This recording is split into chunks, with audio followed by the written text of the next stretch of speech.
लोगोफोर दिनै जों सोलोंस्लायगोन सासे रग गोनां आइजोआ माबोरै सोखाजाया आरो जोङो जब्राफोरनिफ्राय फोथायोब्ला जोङो सोखाजानायखौ मोनगोन।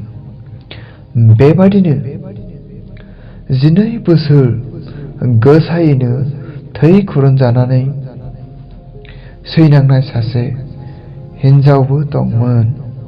बेयो गोबांथार अजाफोरजों नायजानानै बिमायैनो सैनांदोंमोन। अजाफोरजों नायजायैनो बेयो गावनि रां रुफाखौ फोजोबबायमोन। अब्लाबो बेनि रगआ गायाखै। गाज्रिनिफ्राय गाज्रिसिनसो जालांनो हमदोंमोन।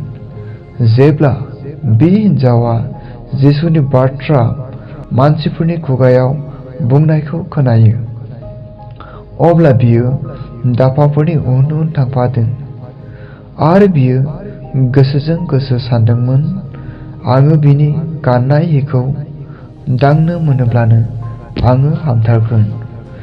आरो बे हिनजावा जिसुनि गाननाय हिखौ दांबाय आरो दांमारनो बिनि थै खुरनजानाय रगआ गामारबाय आरो बियो गावनि थाखाय थै खुरनाय रगखौ गानाय मोनबाय।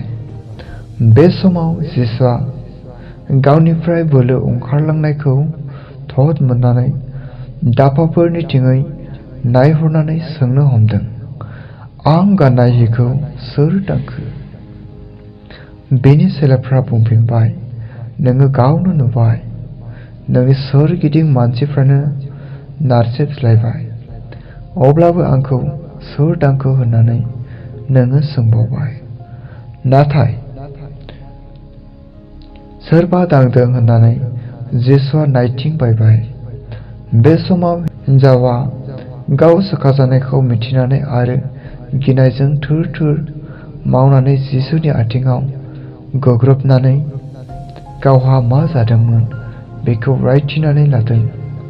अब्ला जिसुआ बेखौ होनदों, अ बिसानजो, नोंनि फोथायनायानो नोंखौ सोखाबाय। सान्थियै थांदो, नोंनि रगआ जाफिनबावलिया।